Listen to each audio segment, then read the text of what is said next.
inflammatory rhetoric in public forums is forbidden and shall be addressed in an appropriate manner. To eliminate all conflict and false allegations, is there anyone in tonight's meeting that is a member or agent of any law enforcement agency of a federal, state, county, city, or township agency present?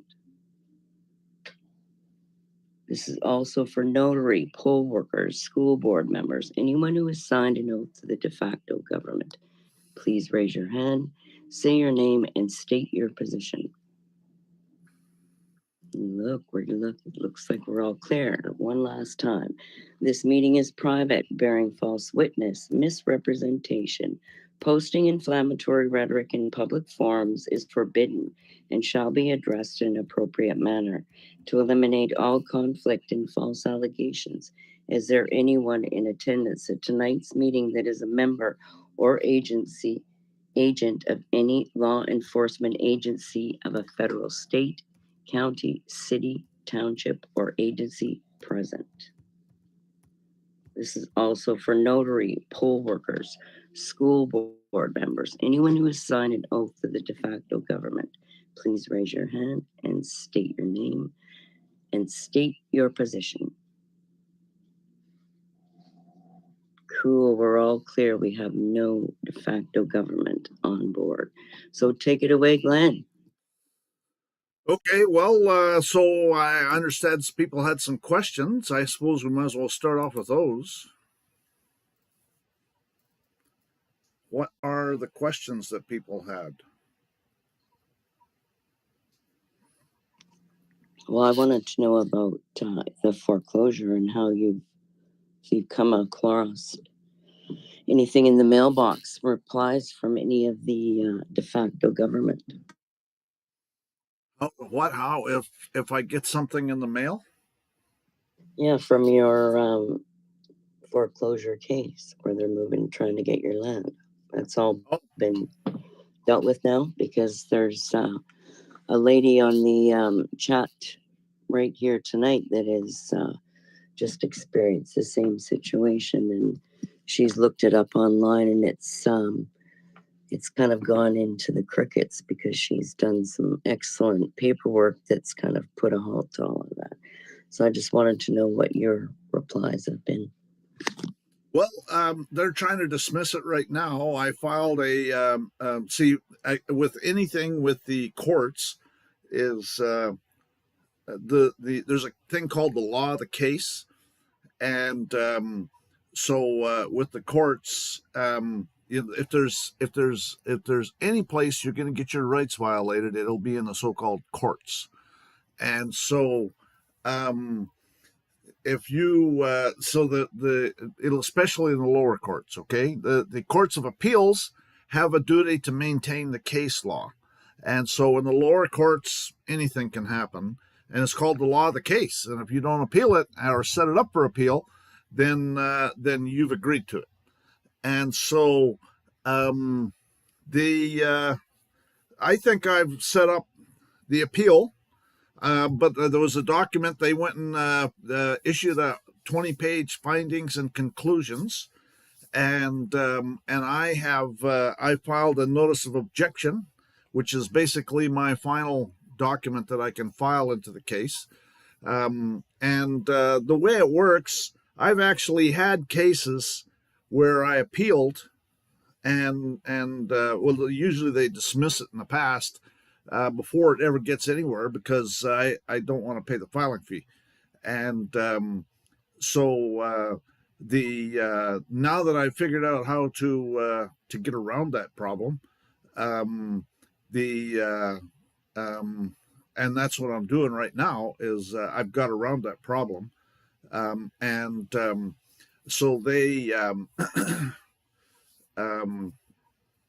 it goes to, you present your side, and they try and dismiss it, and so this is all the documents that we've been talking about the last few times, is their motions to dismiss, and my response to their motions. And so in the last several weeks, the discussion on this channel has been what my response was to their motions and things like that. So now Now they're going to go ahead, and the judge is trying to dismiss it. And so I filed a notice of objection to the findings and conclusions, and a motion to reconsider. And so we can go through that if you want. It's got my last arguments that are going to get submitted. Everything else has been submitted. The way it works in the federal courts is you do a motion, and then you have to attach a brief, and the brief is what winds up going into the record for the Court of Appeal. And so in the past, I would just do motions, and the Court of Appeal would come back and say, we need the record. And I'd call up the clerk, and the clerk would say, we sent them the record. And the Court of Appeal would say, we didn't get the record. And it goes back and forth like that, because I just did motions. I didn't file briefs attached to the motions. You see what I'm saying? So it's a way they have of denying due process. They're not interested. It's a charade. If there's any place you're going to get your rights violated, it's in these so-called courts, and you have to object to everything and argue back and all the rest of it. And the judge is sitting there playing stupid, and I accuse him of that. In fact, sitting there playing stupid. And anyways, don't get me going. You're going to get me going. So last Friday's nasty grams were just perfect for my mood. So yeah, continue on with that response, or what you're working on in the case, because that's kind of where the conversation has flowed the entire day. So it would be good to see. Okay, well, let me make sure it's open. May I ask a question? You are filing an objection. Are you actually appearing in court before the judge in a courtroom, or is this all administerial with paperwork? It's all done. It's all done by mail. Okay, and one of the things they did initially is they sent me an order saying that I have to set up electronic filing. They gave me 2 weeks or something like that to set up electronic filing, and so I've had cases dismissed because I didn't set up electronic filing. So I said, I responded, I can. That's actually a pretty short document, but I responded to that and I said, sure, no problem. I'll do your electronic filing. Matter of fact, we'll go through that first. That's a good one, because everybody should know how to do that. And we'll go through that first. And well, the reason I was asking is because a lot of most people don't have a lot of experience in the courtroom, including myself. But one of the things that I'm dead sure of is they'll move right by you if you do a motion in the courtroom, or if you do an objection to something, and if you don't get the judge to rule on and for the public record, that they move right on by that, and they didn't rule on it, so they move past whatever it was you were doing. And then when you're filing in paperwork, you don't have that ability to make the judge rule on that right then and there. So I'm a little this is kind of new to me from that angle about. Well, this is a civil matter and it's in the federal courts, and so you can civil matters work a little bit differently. In a criminal matter, and we're actually there's a friend of mine I'm helping in a criminal matter, and we've set it up for we're going to appeal some orders. So we took some orders in for the judge to sign, and there's an order that's to the motion's admitted, or the motion's granted, and the motion's denied. Two separate orders, and he signed the ones for the denied, and then we said, so we need a court seal on this, and he refused to put a court seal. So what he's telling you is it's not a court. When they don't put the court seal, it's not a court. Okay, and so that's a denial of due process of law. Anyways, that's a simulated legal process too. Yeah, it's a kangaroo court. Yeah. anyways, That's let me. graft, con Uh, artistry. it's bribery. I mean, it's a lot of things. Slavery. So Yeah. um, let me find the document that I was going to. Um,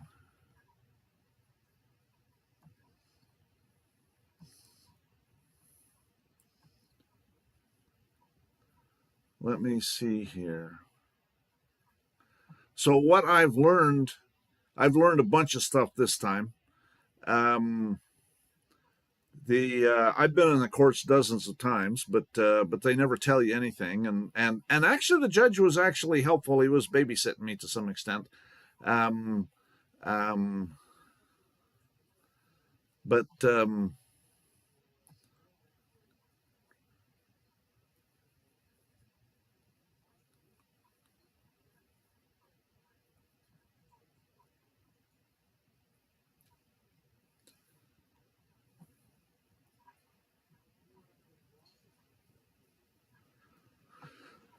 so there's a bunch of stuff that I filed over the last, since it's been the last 4 months.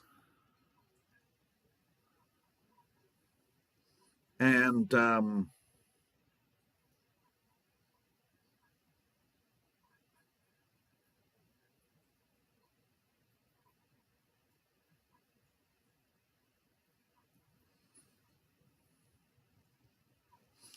just looking for it.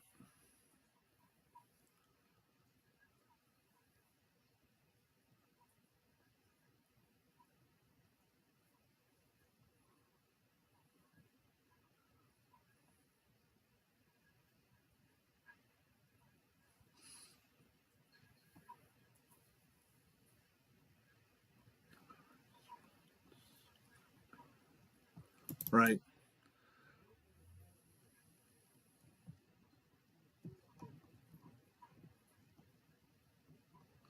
Yeah, here it is right here.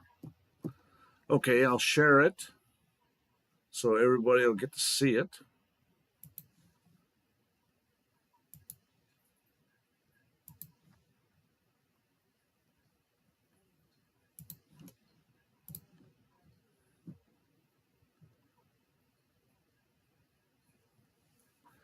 And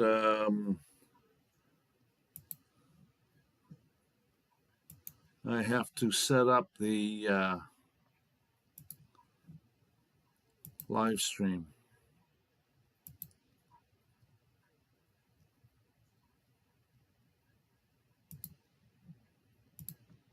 So YouTube gets to see it. So this is my response, to impecuniosity interrogatory, okay? And so I'm calling it what it is, okay? So that questionnaire, when you don't want to pay the filing fees, they give you a questionnaire to fill out for it's impecuniosity. And so this is my response: a motion to proceed impecuniosity. And you have to they want you to put down your employment and how much money you make and how much your expenses are, all your debt payments, and all that shit. And that's none of their damn business. And so this is my response to the District of Columbia corporate clerk's impecuniosity interrogatory, because it's an interrogatory is what it is. Anyways, I'm just going to check YouTube here really quick. We're going to, Glenn, well, does we're intuitality, or I can't even pronounce that. Does that mean waiver? Because that's what they call it here. impecuniosity is a pauper's affidavit. Basically, I don't have enough money. I got to pay bills. I got to eat, and I don't have money to pay the filing fee. And so it's a pauper's affidavit, basically, is what it is. And it says this is why, and you got to go through and show them I make this amount of money, and these are all my expenses, and I don't have enough left over to pay the filing fee with. And but my attitude is it's none of their damn business. And so I never fill those things out. What I used to do is put NA in all the blocks, and then attach an affidavit. And I say, in the affidavit, I say, I don't have income, but I do have compensation for labor. And I don't have a spouse, but I am happily married, and that kind of stuff. I don't have children, but I do have sons and daughters. And so they want to know the names of your children and that kind of stuff. Anyway, so it's easy to go through but this is my response now that I did this time, and this worked great. So it says the demandant will gladly complete the impecuniosity interrogatory when the District of Columbia clerks masquerading as judges, when they provide a bona fide Article 4 amendment search warrant signed by an Article 3 judge with the court seal as required by the Authentications Act, requiring the demandant to provide any personal information based on probable cause of a crime, supported by the oath or affirmation of a competent witness, fails to be a government employee, and it must include the specific information required. And that's what the Fourth Amendment says. Okay?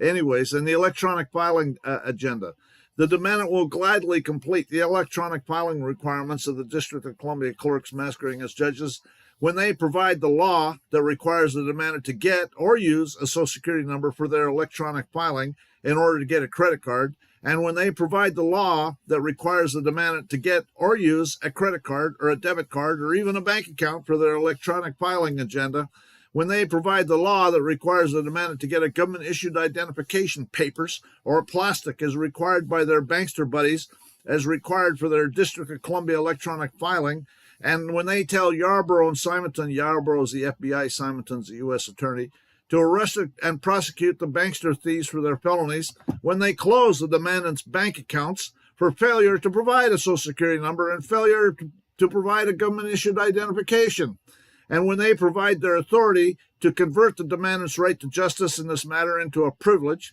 and when they provide a bona fide Article 4 amendment search warrant signed by an Article 3 judge with the court seal as required by the Authentications Act, requiring the demandant to disclose the Social Security number or disclose a credit card number or a bank account number or name or address or government-issued identification for their electronic filing agenda.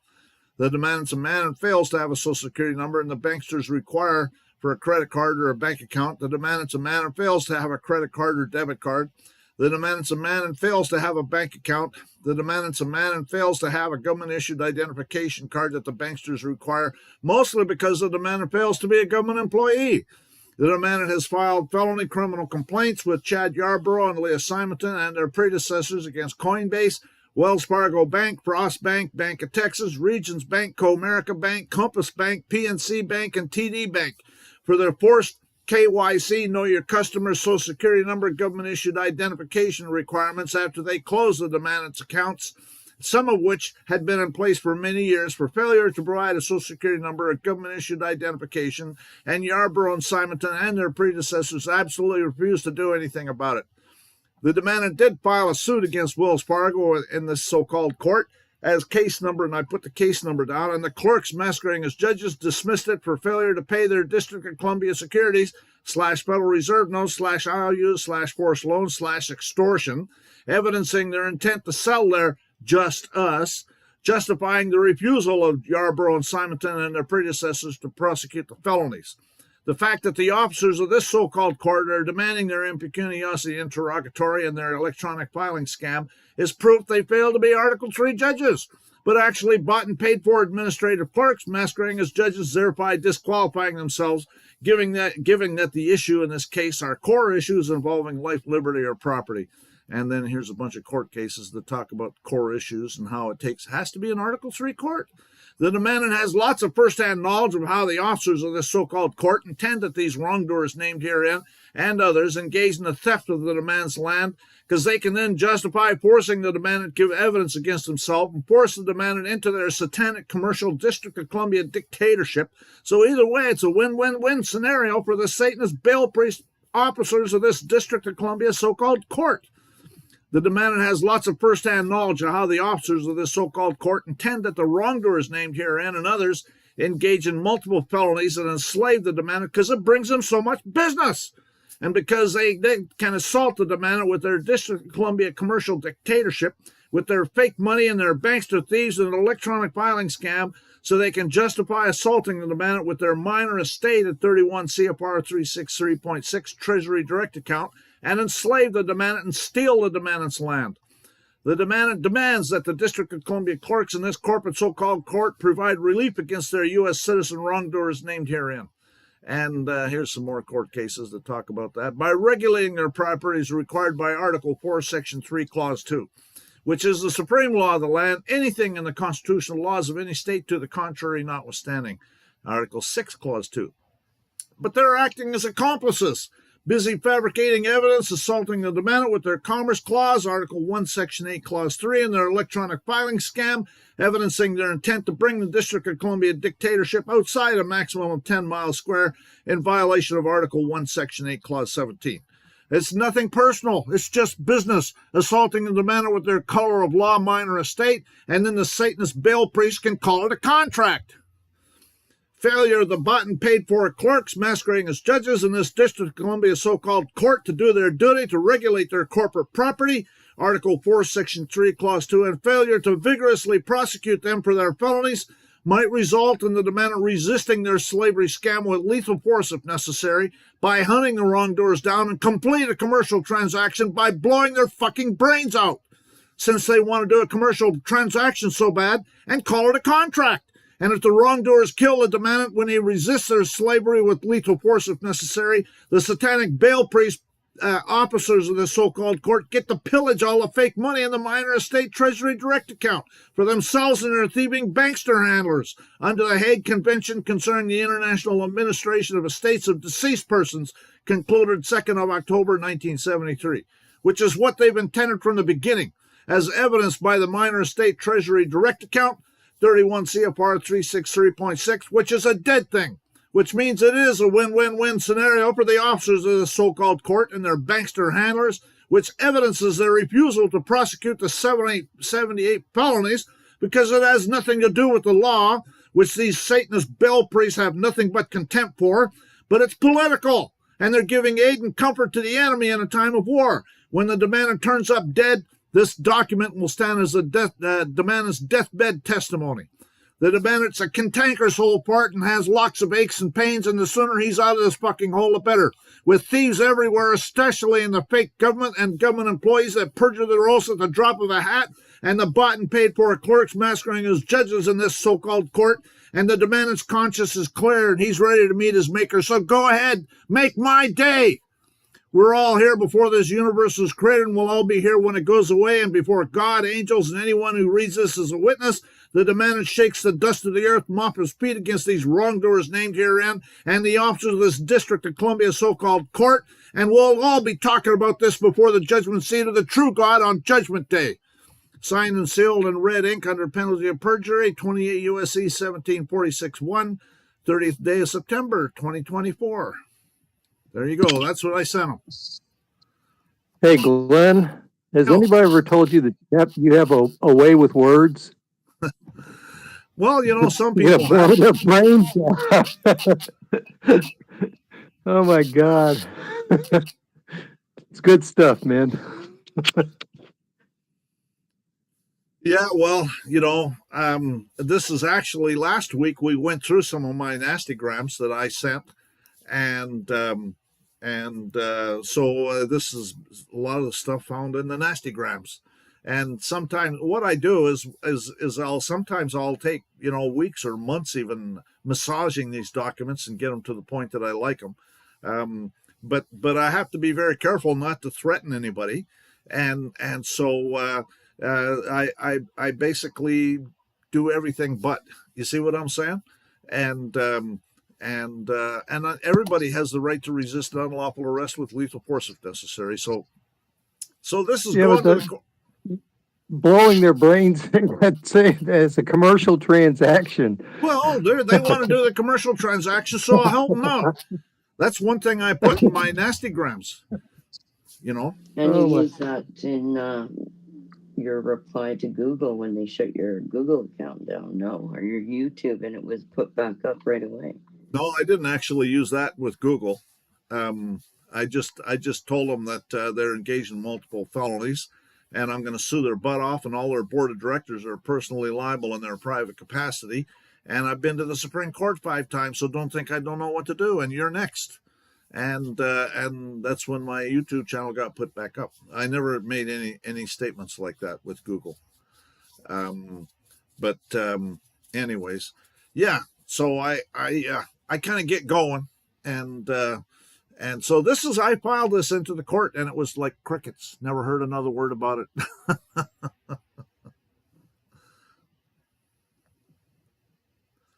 So let me look put them at in their place. You pinch. It's called pinch. You pinch them.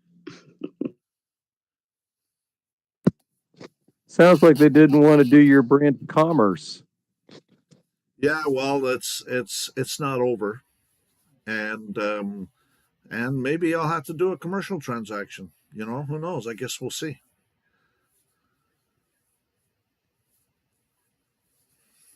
Just looking through the chat in YouTube. So, well, why is as the tax assessment's gone out for the new year? Have you received that? no, they're not communicating with me at all. I haven't heard a peep out of them. I haven't heard anything. I haven't heard a peep. They know that I'm right. And this stuff that I just filed today, matter of fact, let's go through that because this stuff is, I think it seals it. Yeah, they're reappraising all the land for Mr. Gates so he can come in and buy all the land for pennies on the dollar. Well, I think that there's some regime change happening in D.C., and so I think that I don't think it's working out so good for them, you know? And so I think that what's happening is that there's a major shakeup happening. I think that President Trump is causing all sorts of problems for these Satanists. And but let's go to the what I filed. I filed this too, by the way. Okay, I filed this. On that note about Trump, I hear that he's actually going to abolish property taxes in the near future, and that a jubilee is coming very shortly. Well, that's true, Robert. Michelle was talking about that this week, that Texas is the first to rule on it, and it's been already ruled on in Texas. You've heard nothing of that, Glenn? I think that is right. I think that Trump has been talking about getting rid of the IRS and the Federal Reserve. That's why he started up the External Revenue Service, but I think it's going to be the fall when that happens. That's what I'm hearing.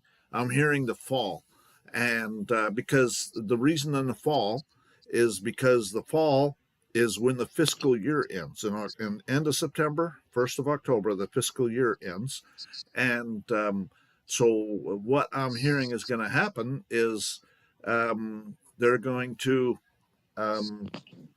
adjourn Congress for the last time, and there's going to be, I think that the Supreme Court is going to rule on that Brunsford case. I went this morning.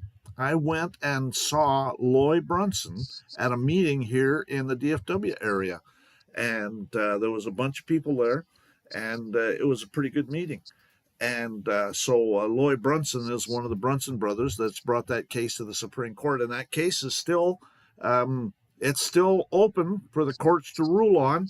I think that I've heard that the military, they have actually ruled on it, but the military classified it and told them not to say anything until the time is right. So they're waiting for that's what I heard. I don't know how true it is, but I think that that's going to come out, and about 300 members of Congress are going to get arrested, and so we'll see what happens. It's going to cause major problem, and they're going to adjourn for the last time. But then what will happen is what I've heard is going to happen is that the United States will get balkanized. In other words, um, the federal government will dissolve, and the states will there'll be mergers between the states, so there'll be and then a North American Union will emerge. That's why Trump was talking about Canada should be part of the United States, and even Greenland, and I think that because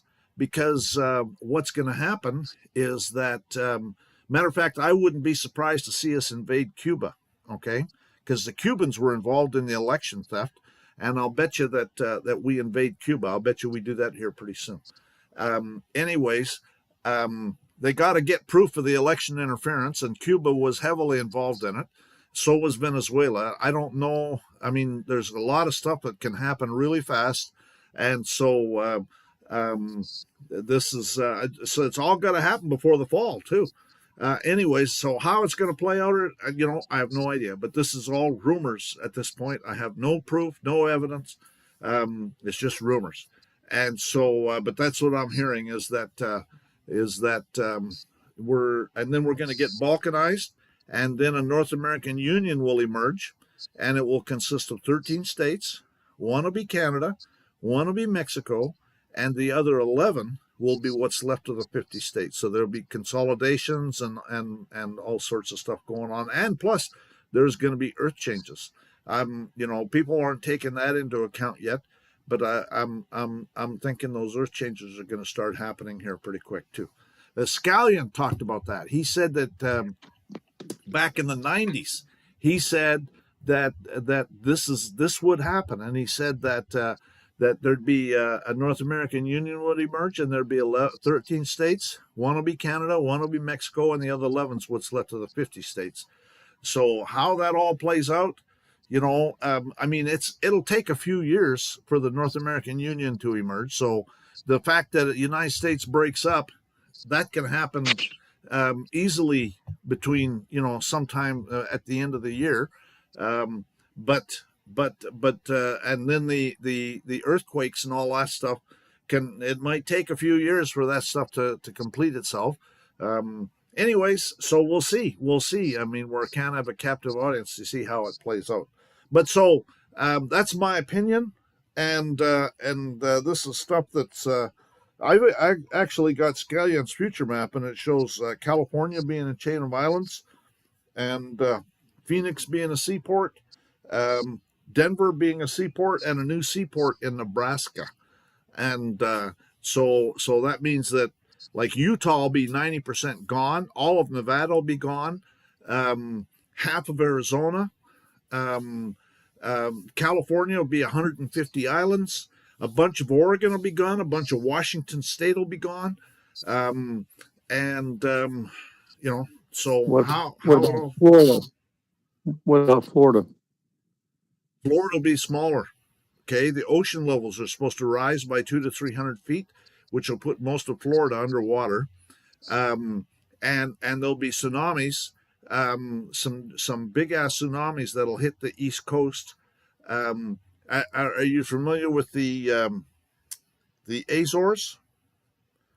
There's those are volcanic islands, and between in the middle of the 800 miles away from Spain or France. I can't remember. Yeah, well, but they're very volcanic there. Yeah, and so what happens is that they know that about every 50,000 years, those volcanoes go up and up and up, and then half that volcano slides off into the ocean and creates a tsunami that goes across the Atlantic Ocean and takes out about 20 miles on the east coast of North America. And there's actually a Discovery Channel program where it shows this guy standing on the Azores, and the helicopter zooms out. They're talking about this very thing, okay? The helicopter zooms out, and turns out he's standing in a crack that runs down the island that is 10 feet wide. And so it's getting ready to happen already. And so it would just take an earthquake or something like that, and that'd cause, like, they figure like about maybe a 800-foot tsunami to go across the Atlantic and take out the east coast of North America. So, you know, how it all plays out, I guess we'll see, and when and everything, you know, I don't know. But they're saying that when Scallion said that when those fractures happen, the first fracture is going to be if you went from Eureka, California, down through Bakersfield, California, through the Central Valley, down through Bakersfield, California, and then you drew a line from Eureka to Bakersfield and then down to the Gulf of California. He said that would be the first fracture. And he said that when that first fracture happens, that they will have to adjust the Richter scale when those fractures happen. Okay, I don't know what the Richter scale he says, but they'll be getting 12s and 15s on the Richter scale when those fractures happen. And I can guarantee you that they're exponential. The amount of energy that's released when those things happen, the Richter scale is exponential. And so, you know, if they get a 12 or 15, in matter of fact, JSNIP4, a guy that I follow, said that he had a dream and there was this earthquake. He was in New Mexico and he felt this earthquake and he called his wife up and she said she had felt it in Florida and it was a 10.2 and based centered in Los Angeles. And so that was one of the things that he saw, these fires that happened in Los Angeles. And that was his first thought, that when that happened is that, well, that means less debris to clean up after the earthquake. And so, you know, we're in a time period when that stuff is going to start happening. Scallion said some of the precursors, there's going to be a 9 in Palm Springs, there's going to be a 9 in Mexico City, and there's going to be a 9 on the New Madrid Fault. And he said that there'll be a series of 6 earthquakes, size 6 earthquakes up and down the West Coast within weeks of each other.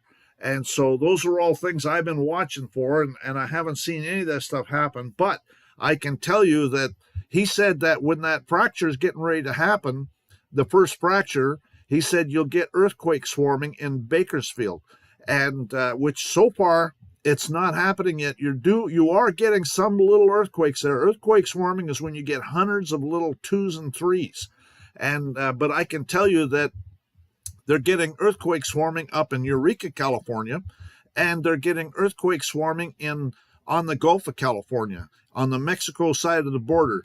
There was actually a 7 earthquake about 10 years ago there, and after that, they started getting earthquake swarming. And so they're getting earthquake swarming on both ends, but nothing in the middle yet, or nothing to speak about. There is some little earthquakes happening there. You go to the USGS website and you can see that stuff that's going on. But so I'm waiting for those size 6 earthquakes. There was one recently off the coast of Costa Rica.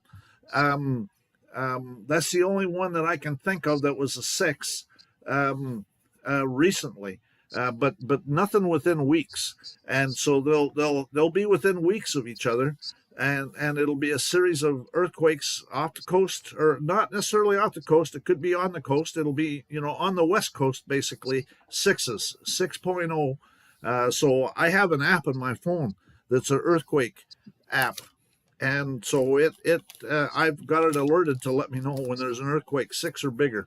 And so anywhere on the planet. And so, we'll see how it all plays out. Anyways, Sorry? Glenn, I was actually a number of years before COVID hit, was looking at the USGS and seeing swarms in the Yellowstone area. Yes. Could you tell me, or I guess anybody else that's listening to, how do we get to this guy that's predicting, the guy you've been referencing here? Scallion has. I haven't heard from him in probably about 15 years. So I don't know what's happening with him. He had predicted that stuff would happen by year 2012. And obviously it didn't. And so, but I think his timing was just off, because I'm still seeing a lot of his predictions come true. So he predicted the political chaos. He predicted all the stuff that's happening right now, and so I think it's just happening, but it's not in the time frame that he had originally predicted. But I haven't heard anything from him in about 15 years. So Well, we're in geological time, so that it's not surprising that he was a little off. It's odd that he picked 2012 though, the end of the Mayan calendar. right. So, anyways, Um, we'll see. We're a captive audience. We get to find out whether we like it or not. But this stuff with Trump, you know, the North American Union. I mean, there's some.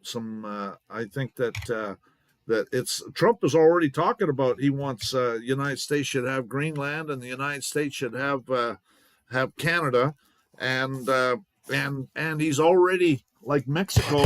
I don't know if you noticed the last election they had in Mexico. There was like 35 opposition candidates were murdered, and so this candidate is basically one that was put into place by you know um, gangsters in Mexico, and so we might have to invade Mexico and get it all straightened out. I guess we'll see.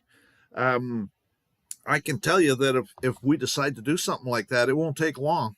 So we'll see. I don't know how that's all going to play out.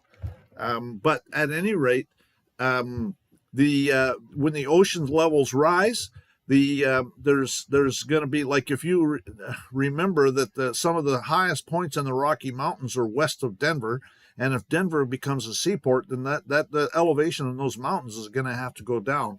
And I've read articles about infrasound, which is a low frequency vibration that causes mountains to go down in elevation. And so there'll be stuff like that happening.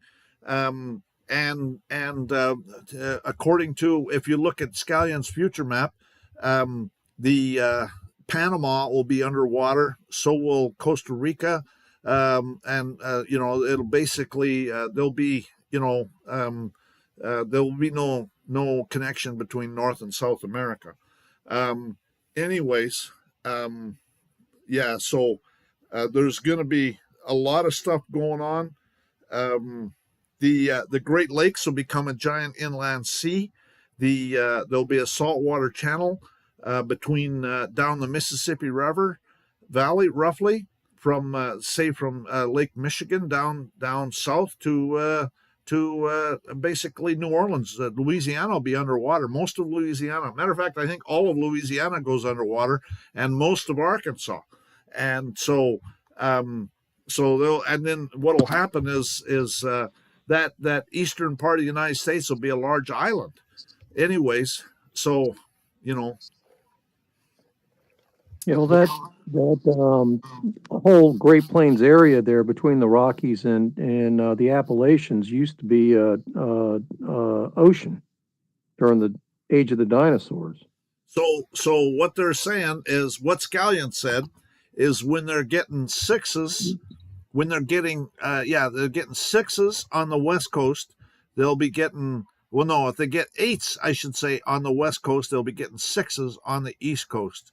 And when they're getting eights on the East Coast, they'll be getting sixes on the West Coast of Europe. So it'll kind of go around the planet like that. And he said that the Earth is actually there's gonna be a pole shift. And so the new North Pole, the pole will shift 6 degrees 3 times. And so the new North Pole will be over in Manchuria. And so then because that happens, the Earth will have to rebalance itself, and that'll cause all these earthquakes, or that'll be part of what causes them at least. So, that's what Scallion said. So we'll see, but at any rate, I'm expecting something to happen with these earthquakes here pretty soon. And then also, I don't know if you remember, there was a Blood Moon series in like 2017. Remember that? Does anybody remember that? The Blood Moon series? Jonathan Kahn. Yeah, that was just recent, wasn't it? Yeah, that was just before all that shit went on with 2019 and 2020, and they're trying to kill off a bunch of people. There was a blood moon series, and the Bible talks about blood moons, and they're a foreteller of things that are going to be, there's going to be major changes, and I'll tell you that certainly was a foreteller of major changes. And so Jonathan Cahn, you do a search on YouTube for Jonathan Cahn and blood moon, and you'll find videos with him where he talks about the blood moon series, and the fact that it's going to cause it's a foreteller of major things to happen. And so there's another blood moon series in 2032, and so I'm figuring that maybe it'll take a few years for the North American Union to emerge, and so how it all plays out, I guess we're a captive audience. We get to find out whether we like it or not. It's the greatest time to be alive. We were all born for a time like this, if you think about it. Let me Well, did you hear that Trump wants to change the gas line from mid-America to up through the Antarctic and over to Iceland?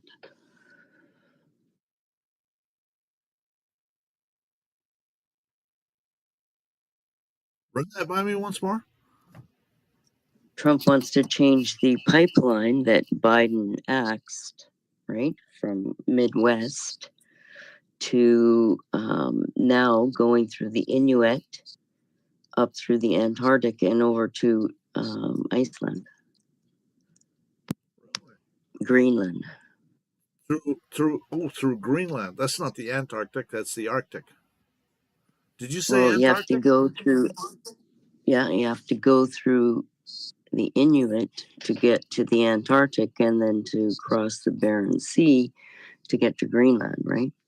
But that's where he wants to put the pipeline now, apparently. And maybe because of all this shifting, yeah. The Antarctic is on the South Pole. Okay, well, apparently from where it's situated now in Edmonton, okay, it has to cross that Antarctic in one way or another. Well, no, the Antarctic is the South Pole. You're just talking about the Arctic. It's the Arctic. Oh, yes, the Arctic. Sorry. I need more coffee. Holy shit. I'll get another coffee.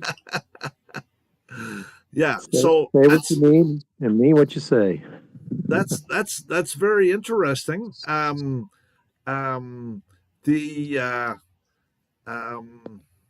That's very, very interesting. I hadn't heard that. I hadn't heard that, but that actually goes to him trying to get Greenland, and so I could see that that might be his worries. Well, I think that Greenland is a huge landmass, and I'm sure that there's all sorts of minerals and stuff there, and so I think that's part of what his objective is. Who knows what kind of minerals are there, but it's basically wide open territory, Well, here's another angle on that. It suggests to me that all this tectonic plate activity he's well aware of, and he's diverting where we're getting our oil energy from to what's going to be left of the United States after all this stuff happens. Right. Well, and I don't think I think that what's going to happen is that we'll have free energy, and so we won't need as much oil anyways. We're going to see. You're still going to need petroleum products, but yeah, we won't need it like we've been using it. Yeah, you're going to need lubricants. You're going to need rubber tires. You're going to need little rings and stuff like that. Right. Yeah, I agree. Changing that corridor that Biden axed, everyone was quite happy because for the wildlife, there's only one main corridor that they all pass through in order to do their mating and everything.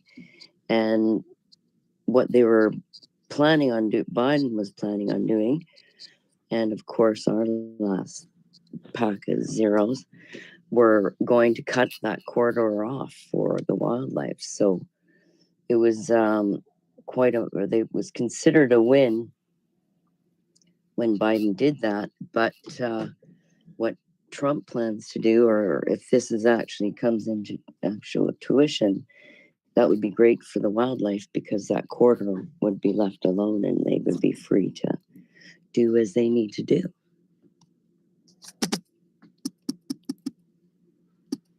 Yeah. Because if we kill our wildlife and treat our wildlife like that, where are they taking us next, right? Got to look at it like that. Yep. I actually believe there's been a concerted effort to destroy the natural world so that we don't have that resource. Because if you can go out, and you have primitive art skills, you don't need Walmart. You can get what you need out of the environment, like our ancestors did.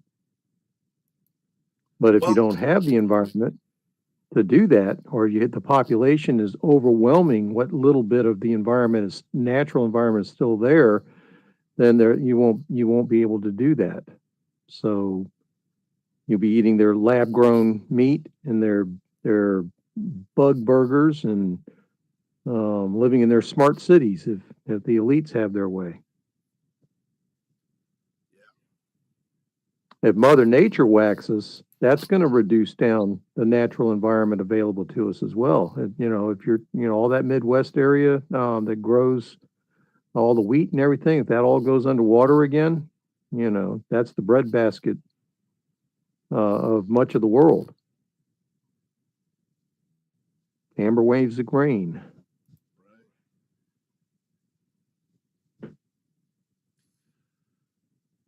Yeah, we'd be having to go to Greenwood to get our farms.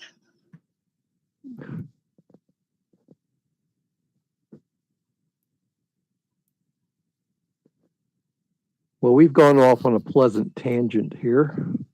Yeah, let's I've got this thing up here. I'm just looking at the YouTube chat.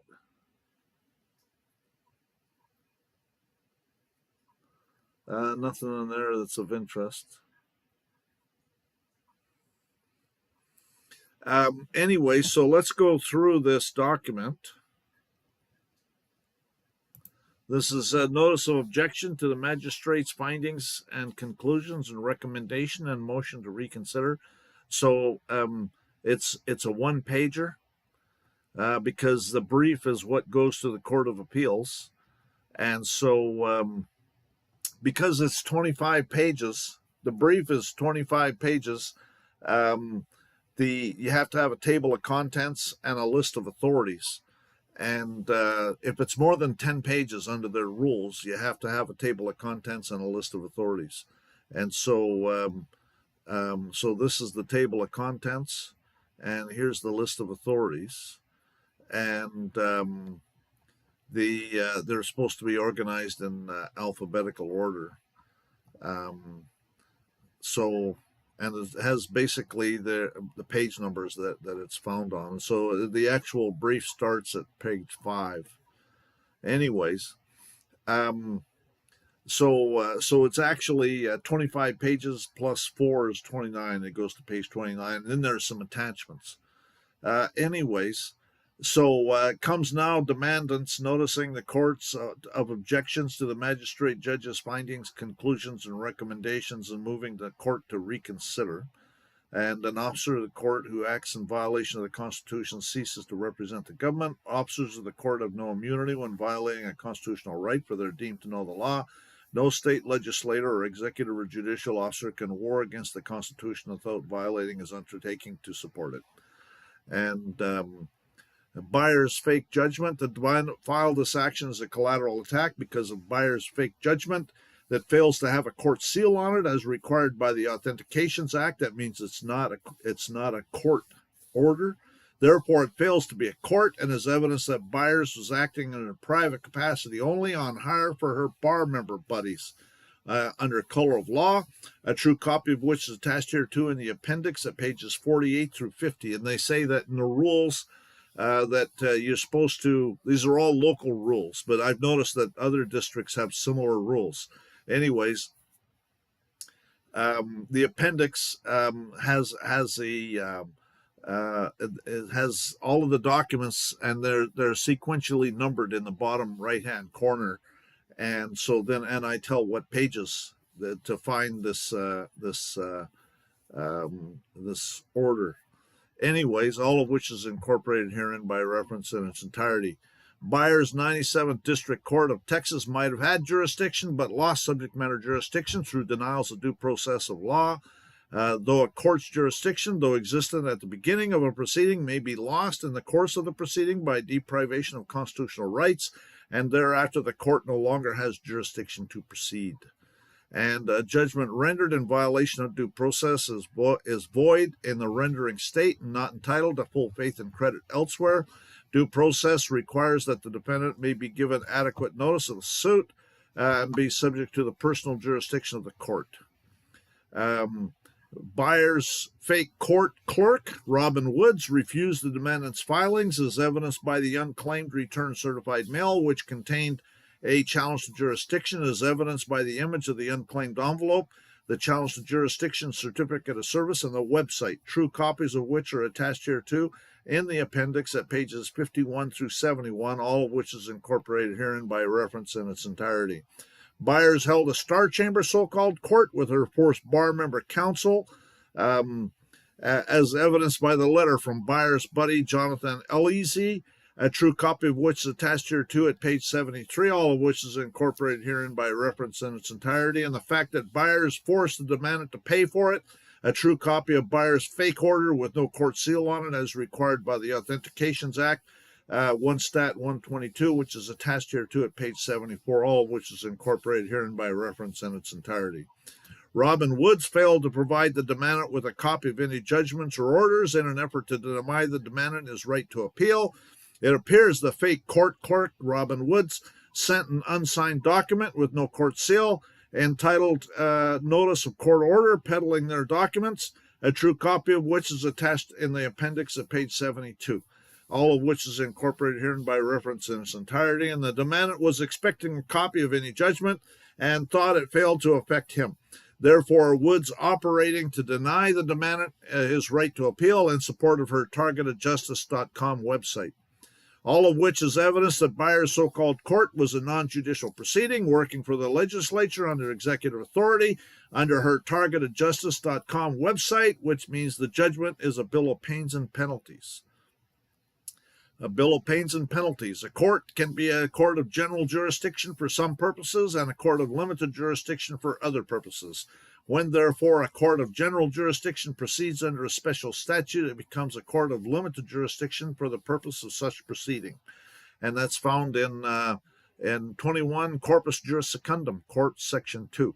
Accordingly, where a court of general jurisdiction undertakes to carry out a special power, a decision made in the exercise of such power is treated as a ruling of a court of limited jurisdiction, and the presumption applicable to a court of general jurisdiction that it acted within the scope of its jurisdiction does not apply. See Book 20, American Jurisprudence, 2D, Courts, Section 103. It is familiar law that when a special statutory authority and derogation of common law is conferred on courts of general jurisdiction, such a court of general jurisdiction becomes quad hoc a court of inferior or limited jurisdiction. A ministerial duty is one which is required by statute. Ministerial act is an act that a public officer is required to perform in a prescribed manner in obedience to the mandate of legal authority and without regard to his own judgment or opinion concerning to such act's propriety or impropriety, given as a given state of facts exists. Discretion, on the other hand, is the power conferred on public functionaries to act officially according to the dictates of their own judgment. The word administrative is synonymous with the word executive. The word administrative connotes of or pertains to administration, especially management, as by managing or conducting and or superintending the execution, application, or conduct of persons or things. Thus, administrative acts are those acts which are necessary to be done to carry out legislative policies and purposes already declared by the legislative body. In fact, it is common to use the two words in tandem. Statutes / maritime code requires administrative hearings. When acting to enforce a statute and its subsequent amendments to the present date, the judge of municipal court is acting as an administrative officer, not in a judicial capacity. Courts administrating or enforcing statutes do not act judicially, but merely ministerially, but merely act as an extension, as an agent in the involved agency, but only in a ministerial and not a discretionary capacity. It's the accepted rule, not only in the state courts, but of the federal courts as well, that when a judge is enforcing administrative law, they're described as mere extensions of the administrative agency for superior reviewing purposes, as a ministerial clerk for an agency. Judges who become involved in enforcement of mere statutes, civil or criminal in nature and otherwise, act as mere clerks of the involved agency. Ministerial officers are incompetent to receive judicial authority. Ministerial officers are incompetent to receive grants of judicial power from the legislature. Their acts in attempting to exercise such powers are necessarily nullities. The County of Montague bar members engaged in the theft of the demandant's land with their forced rendition, and their inferior legislative maritime court failed to be a trial by jury and absolutely failed to have anything to do with common law in violation of 1 Stat 77, Section 9A, and 36 Stat 1611, Section 256, Part 3. And it's an administrative hearing that failed to have an Article 3 judge, but was an executive branch administrator working for the legislature, which means any decision was a bill of pains and penalties, which is similar to a bill of attainder, and prohibited because inferior legislative courts are an extension of the legislature and there is no Article 3 judge present. Therefore, it's a non-judicial legislative act targeted at landowners and the demandant in particular in this case. A bill of attainder means any legislative act, no matter what their form, that applies either to named individuals or easily ascertainable members of a group in such a way as to inflict punishment on them without a judicial trial. A bill of attainder is a special legislative act prescribing punishment without a trial for a specific person or group. Bills of attainder are prohibited by the U.S. Constitution, Article 1, Section 9, Clause 3, and Article 1, Section 10, Clause 1, also termed Act of Attainder. And then it goes on, bills of pains and penalties. A bill of pains and penalties, a legislative act, though similar to a bill of attainder, prescribes punishment less severe than capital punishment. Bills of pains and penalties are included in the U.S. Constitution ban on bills of attainder. Our U.S. Constitution, Article 1, Section 9, and that's Black's Law Dictionary, 8th edition, page 499. Preamble posterity. The demandant failed to give this court any authority over the demandant, and this so-called court has no authority to make any legal determinations for the demandant or represent the demandant in any way. Will Livingston, that ratified the Constitution for New Jersey, 18 December 1787, is the demandant's fourth great uncle, and the demandant is posterity, as found in the preamble. We, the people of the United States, in order to form a more perfect union, establish justice, ensure domestic tranquility, provide for the common defense, promote the general welfare, and secure the blessings of liberty to ourselves and our posterity, do ordain and establish this Constitution for the United States of America. Entitled to right of blood, and no civil law can destroy right of blood, because all the laws of Congress and all the laws of Texas are civil laws. And the right of blood and kindred cannot be destroyed by any civil law. And that's Bouvier's Law Dictionary, 1856 edition. And this court, as well as all of the wrongdoers, are operating under a power which is derived from the demandant as posterity. And the maxim says the power which is derived cannot be greater than that from which it is derived. That's another maxim of law, Bouvier's Law Dictionary, 1856 edition. Therefore, it's impossible for the demandant to give any of these wrongdoers or their bar member handlers or this court any authority over the demandant. And John Marshall, the chief judge of the Legislative Inferior Supreme Court of the United States, agreed and said it was impossible for the demandant, as one of we the people, to confer a sovereignty which will extend over him. This is McCullough versus Maryland, U.S. Supreme Court. The sovereignty of a state extends to everything which exists by its own authority or is introduced by its permission, but does it extend to those means which are employed by Congress to carry into execution powers conferred on that body by the people of the United States? We think it demonstrable that it does not. Those powers are not given by the people of a single state. They're given by the people of the United States to a government whose laws made in pursuance of the Constitution are declared to be supreme. Consequently, the people of a single state cannot confer a sovereignty which will extend over them. And that's McCullough versus Maryland. And the demandant is exempt from these wrongdoers and from all the claims of their bar members, not because of any formal conception or obsolete theory, but on the logical and practical ground that there can be no legal right as against the authority that makes the law on which the right depends. And the demandant requires this court to regulate their property under Article 4, Section 3, Clause 2. The Congress shall have power to dispose of and make all needful rules and regulations respecting the territory or other property belonging to the United States, which is the supreme law of the land. Anything in the Constitution or laws of any state to the contrary notwithstanding, Article 6, Clause 2. And we, the people, fail to be 14th Amendment U.S. citizens because the 14th Amendment U.S. citizen failed to exist when the Constitution was written, all of which is evidenced in the affidavit of citizenship. The term citizen of the United States must be understood to intend those who were citizens of a state as such after the Union had commenced and the several states had assumed their sovereignties. Before this period, there was no citizen of the United States. All of which is evidenced in the affidavit of citizenship, a true copy of which is attached here too in the appendix at pages 1 through 24, all of which is incorporated herein by reference in its entirety. I made that thing fairly generic because I was going to use it when I apply for a passport. There is nothing this court can do to affect the demandant.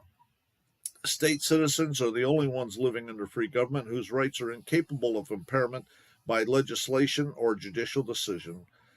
State citizenship is a vested substantial property right, and the state has no power to divest or impair these rights. The sovereignty of a state does not reside in the persons who fill the different departments of its government, but in the people from whom the government emanated, and they may change it at their discretion. Sovereignty, then, in this country abides with the constituency and not with the agent, and this remark is true both in reference to the federal and state governments. The wrongdoers in this case have repeatedly called the demandant a sovereign citizen, and it is true, as evidenced by the resolution of Congress, because we have a Republican form of government. We are all sovereign citizens, as evidenced by the House Joint Resolution 183, dated May 3rd, 1940, at 54 Stat 178, says in the preamble, whereas it is desirable that the sovereign citizens of our nation be prepared for the responsibilities and impressed with the significance of their status in our self-governing republic. The wrongdoers and their bar members are required to know that the Supreme Court of the United States has ruled that everyone and everything not privileged is sovereign. The rights of sovereignty extend to all persons and things not privileged that are within the territory. Carlisle versus United States. But the wrongdoers have called the demandant a sovereign citizen like it's some sort of a bad thing, which is an attack against the republic itself, and repeatedly taken reprisals against the demandant in support of their targeted justice.com website, which is why the demandant included the affidavit of fact of sovereign citizen in previous filings, to show a long train of abuses and usurpations pursuing invariably the same object, evinces a design to reduce them under absolute despotism, as found in the Declaration of Independence, which is an attack against the republic itself, which is why the demandant is so sad and disappointed, because it looks like the judge is giving aid and comfort to the enemy in a time of war, or is mistaken, and the demandant's going to assume mistaken. Bar member emerging dictatorship. These bar members in their state bar of Texas is repeating history. In doing this, I shall have occasion incidentally to evince how true it is that states and governments were made for man, and at the same time how true it is that his creatures and servants have first deceived, next vilified, and at last oppressed their master and maker. A state like a merchant makes a contract. A dishonest state like a dishonest merchant willfully refuses to discharge it. Because there's an emerging bar member dictatorship in Texas, because they assault you with the Commerce Clause, Article 1, Section 8, Clause 3, with the plenary power of Congress, which is a dictatorship, which means no common law rights in violation of Article 1, Section 8, Clause 17. And if you object to it, they start name calling by calling you a sovereign citizen and a terrorist, and then refuse to do anything to investigate and prosecute the felonies pursuant to their targeted justice.com agenda, because they're assaulting the demandant with their regulations, which are for other property of the United States, Article 4, Section 3, Clause 2, which fails to include the demandant. The demandant filed bar grievances with State Bar of Texas, regulated by the Supreme Court of Texas, against 95 different bar members, some more than once, and they were all dismissed as an inquiry. And the demandant filed dozens of judicial complaints with the State Commission on Judicial Conduct, judges' educational curriculum as determined by the Supreme Court of Texas, and they were all dismissed, 25 on the same day. The State Commission on Judicial Conduct consists of 13 members. The majority are bar members, 5 judges appointed by the Supreme Court of Texas, and 2 bar members appointed by the State Bar of Texas. The demandant filed hindering prosecution felony charges with every member of the Supreme Court of Texas in an effort to make them aware of what was happening, and nothing has changed. Bar member insurrectionists. The County of Montague bar members engaged in the theft of the demandant's land with their forced rendition. The individual may stand upon his constitutional rights as a citizen. His rights are such as existed by the law of the land long antecedent to the organization of the state, and can only be taken from him by due process of law and in accordance with the Constitution. Among his rights are refusal to incriminate himself and the immunity of himself and his property from arrest or seizure except under a warrant of the law. He owes nothing to the public so long as he does not trespass upon their rights. The individual, unlike the corporation, cannot be taxed for the mere privilege of existing. The corporation is an artificial entity which owes its existence and charter powers to the state, but the individual's rights to live and own property are natural rights for the enjoyment of which an excise cannot be imposed. And their inferior legislative maritime court failed to be a trial by jury and absolutely failed to have anything to do with common law in violation of 1 Stat 77, Section 9A, and 36 Stat 1611, Section 256, Part 3. And it's an administrative hearing that failed to have an Article 3 judge, but was a legislative branch administrator, which means any decision was a bill of pains and penalties, which is similar to a bill of attainder and prohibited because inferior legislative courts are an extension of the legislature, and there's no Article 3 judge present. Therefore, it's a non-judicial legislative act targeted at landowners, which means they are insurrectionists. The Attorney General is required to protect the demandant in his right to own land.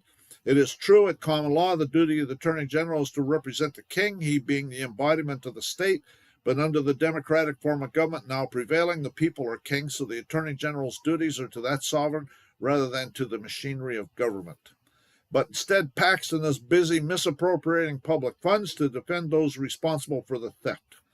Because they are 14th Amendment citizen practicing law only in federal areas of Texas as required by Texas codes as described herein, and because the demandant is posterity as found in the preamble as evidenced by the affidavit of citizenship, a true copy of which is attached hereto in the appendix at pages 1 through 24, all of which is incorporated herein by reference in its entirety.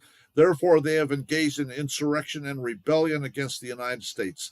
Giving aid and comfort to the enemy in a time of war, they've disqualified themselves from holding any office under the United States or any state, as found in Section 3 of the 14th Amendment. Section 3, no person shall be a senator, representative of Congress, or elector of president, vice president, or hold any office, civil or military, under the United States or any of them, who, having taken an oath as a member of Congress, as an officer of the United States, as a member of any state legislature, as the executive judicial officer of any state, to support the Constitution of the United States, shall have engaged in insurrection or rebellion against the same, or given aid and comfort to the enemies thereof. Common law requirement. The Constitution for the United States, dated September 17, 1787, has never been declared void, is the oldest written constitution still in effect today, wherein Article 1, Section 1 states all legislative powers herein granted shall be vested in a Congress of the United States, which shall consist of a Senate and House of Representatives. Let me go and look at YouTube here quick and see what kind of comments we're having. Not much. Okay.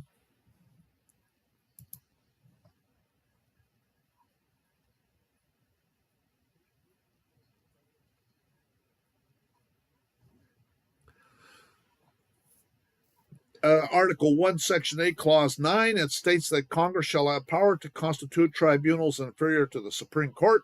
The Constitution could only be referring to our one Supreme Court in and of the common law, which was already established and active in America and the United States of America.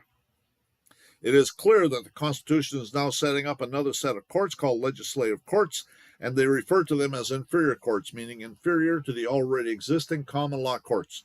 Our one Supreme Court, as verified by Article 7, an amendment to the Constitution, where it guarantees in suits of common law no fact tried by a jury shall otherwise be re-examined in any court of the United States and according to the rules of the common law. The Supreme Court talked about in Article 3 establishes a legislative inferior Supreme Court of the United States for the District of Columbia for fictitious entities under the Commerce Clause, Article 1, Section 8, Clause 3. Inasmuch as every government is an artificial person and an abstraction and a creature of the mind only, a government can interface only with other artificial persons. The imaginary, having neither actuality nor substance, is foreclosed from creating and attaining parity with the tangible. The legal manifestation of this is that no government, as well as any law, agency, aspect, court, etc., can concern itself with anything other than a corporate artificial persons and the contracts between them. And that's Penhallow versus Doan's Administrators, Supreme Court, 1795, which is established by an act to establish the judicial courts of the United States, approved September 24, 1789, at 1 Stat 77, and that's true. That act sets up the Supreme Court of the United States and all the federal courts. But the only true Article 3 court for we the people is our one Supreme Court, a common law court of the people, by the people, and for the people, and was in existence prior to the Constitution. His rights are such as existed by the law of the land long antecedent to the organization of the state, and can only be taken from him by due process of law and in accordance with the Constitution. He owes nothing to the public so long as he does not trespass upon their rights. This sets the courts of common law separate and apart from legislative courts, such as this court or the 97th District Court, that the Attorney General is also misappropriating public funds to defend, otherwise being a maritime court that in any case tried can be re-examined by action of appeal. This places this court and the 97th District Court as one of the inferior courts, referred into Article 1, Section 8, Clause 9 of the Constitution of the United States. Note the difference in a trial by jury in common law as to a trial with a jury in legislative inferior courts. The judge in the inferior courts instructs the jury on what they will hear and decide upon and what they will not. There is no such provision in common law. A common law trial by jury means that jury conducts the trial. A common law trial by juries is self-executing and needs no legislative implementation to regulate its process or confer jurisdiction. The Northwest Ordinance of 13th July 1787, less than 3 months prior to the Constitution, has never been altered by common consent or in any way or manner remains in full and in force. The last words of the introduction or preamble of the Articles of Ordinances, Section 14, state, the following articles shall be considered articles of compact between the original states and the people, and the states in said territory, and shall forever remain unalterable, was intended to be a part of the Articles of Confederation and forever unalterable, and all previous engagements entered into. Article 6, Clause 1 includes the Northwest Ordinance, which is in full force and effect today in Texas. The compact agreement is a federal injunction, defines the nature of federal jurisdiction and federal territory, and is forever unalterable either by legislative Congress or its legislative Supreme Court or its other inferior courts or the administration, and is protected by Article 4, Section 2, Clause 1 of this Constitution of the United States of America, which guarantees the citizens of each state shall be entitled to all privileged immunities of citizens in the several states. Article 2 of the Compact State Agreement states the inhabitants of said territory shall always be entitled to writ of habeas corpus and of trial by jury and of judicial proceedings according to the course of the common law. Legislative statutory law is in fact an extension of maritime law. The 1946 Administrative Procedures Act, Title V, United States Code, Section 559 at Sentence 2, requires the administrative law to be in compliance with and in conformity to this Constitution for the United States of America and the common law with all its prohibitions, restrictions, restraints, and limitations imposed by its enumerated bounds and boundaries as described in the first 10 amendments. History is clear that the first 10 amendments to the Constitution were adopted to secure certain common law rights of the people against invasion by the federal government. The Maritime Code, otherwise known as statutory law, being administered in legislative inferior courts, this court and the 97th District Court, as evidenced by the maritime gold-fringed flag or the corporate seal in the courtroom, also acknowledges that when brought inland beyond the high water mark or the first bridge of any navigable river, they must be brought into compliance with and in conformity to this Constitution for the United States of America and subject to the common law. And this is 1 Stat 77, saving to suitors in all cases the right to common law remedy where the common law is competent to give it, and shall have exclusive original jurisdiction, cognizant of all seizures on land and other waters as aforesaid made, and all suits for penalties and forfeitures incurred under the laws of the United States. And this is 36 Stat 11. Third, of all causes in admiralty and maritime jurisdiction, saving to suitors in all cases the right of a common law remedy where the common law is competent to give it. The meaning competent, common law is not extending in reverse to the high water mark or extending to sea or the jurisdiction of maritime law or to exercise jurisdiction as stated in the Constitution under Article 1, Section 8, Clause 17. And minor estate, wherein it declares that the inferior tribunal shall exercise exclusive legislation as prescribed by Congress over such district not exceeding 10 miles square as may by cession of particular states and the acceptance of Congress become the seat of government of the United States, and to exercise like authority over all places purchased by the consent of the legislature of the state, in which the same shall be for the erection of forts, magazines, arsenals, dockyards, and other needful buildings. To make all laws shall be necessary for and proper for carrying into execution the foregoing powers, and all other powers vested by this Constitution in the government of the United States, or in any department or officer thereof. Okay, so that's Article 17, Clause 17, and Clause 18. Therefore, all legislative courts, federal and state, have jurisdiction in the District of Columbia only, under the Commerce Clause, which is why they use zip codes, which are only for the District of Columbia, and commercial paper, Federal Reserve notes, forest loans, which are only in the District of Columbia, 12 U.S.C. 411, and the Gold Reserve Act of 1934 at 48 Stat 344. Legislative statutory inferior courts themselves admitted the validity of common law courts in Strauss versus Strauss, which states every system of law known to civilized society generated from or had as its component one of three well-known systems of ethics, pagan, Stoic, or Christian. The common law draws its subsistence from the latter. Its roots go deep into that system. The Christian concept of right and wrong and justice motivates every rule of equity. It is the guide by which we dissolve domestic frictions and the rule by which all legal controversies are settled. Whereas we learned that the law of the land means the common law, State versus Simmons, Justice O'Neill speaking for the court, Taylor versus Porter, Webster's definition of the law of the land at Dartmouth 4, Wheaton 518 and 581-82, which is affirmed by Article 6, Clause 2, which declares that this Constitution shall be the supreme law of the land, and the judges in every state shall be bound thereby, anything in the constitutional laws of any state to the contrary notwithstanding.